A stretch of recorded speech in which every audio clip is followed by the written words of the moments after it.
All right, let's get one thing straight right off the bat. Sometimes the real crime isn't what you do, it's who you decide to mess with. Picture this. Downtown Broad Street, just past 3 in the afternoon. Everybody's got somewhere to be.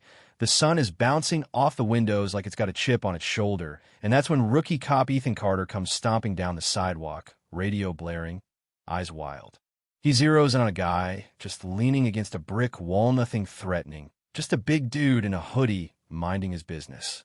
But Carter, maybe he's bored, maybe he's out to prove something, I don't know, but the next second, Bam slams this man hard enough to rattle the bricks, shouting at him, "Hand where I can see them, tough guy, empty those pockets." Now, let me back up a sec because that man getting shoved, that's Marcus King. And if Carter bothered to look past the hoodie and the skin, maybe read the line of metals tattooed invisible on this guy's soul, he'd realize he just laid hands on a decorated Navy SEAL. But Carter's got tunnel vision, swagger dripping off him like sweat, thinking he's the biggest dog on the block. Marcus just stands there, calm as lake water, eyes locked on Carter's, and he says, "Officer, identify your probable cause."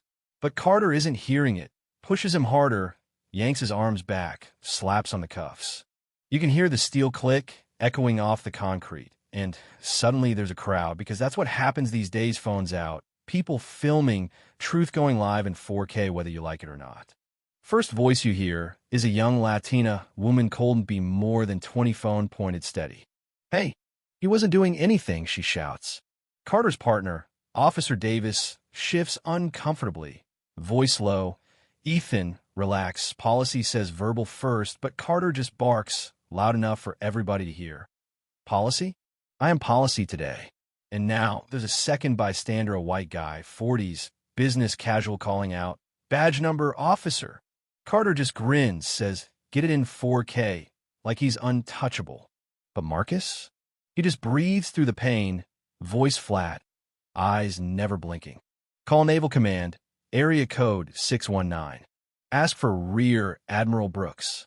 Carter laughs in his face, calls him Rambo, tightens the cuffs. What Carter doesn't notice is the faint beep on Marcus's smartwatch, quiet SOS, shot off and bouncing 7 miles away, landing in the encrypted control room of Naval Special Warfare Command. Screens light up, alarms ping, and suddenly, real power is rolling. Admiral Brooks' gray hair, stone face, leans over the console, voice cutting through the noise. "SEAL, Asset 05. King in distress. Deploy military police. Priority Alpha." While Carter's still running his mouth, slamming Marcus against, splitting his lip for the crowd. Thinking he's got the upper hand, Marcus, bleeding, just murmurs, "You're riding your own court-martial, son." Crowd's getting loud now, people chanting, "Let him go." Davis looks like he might be sick. Tires screech, the whole street going hush as 2 matte black SUVs pull up. All business, not a light bar in sight. 4 Navy MPs jump out, moving with that sharp, locked-in energy, none of the swagger, all of the authority. Their captain, Ramirez, a woman you wouldn't want to cross in a dark alley, steps right up, badge out, voice like steel, San Diego Naval Polisan and Senior Chief Petty Officer Marcus King. "Now," Carter stutters, eyes going wide. "Senior Chief?" But Marcus just squares his shoulders, cuffs and all, staring Carter down like he's waiting for an apology that's never coming. The MP's work fast. One hooks Carter's body cam straight into a tablet, screen flickering to life, projecting everything right there on the side of the SUV for all to see. Every shove, every word, synced up with footage from the bystanders. MP Tech reads off, "Excessive force. 0 probable cause. Article 26 violation."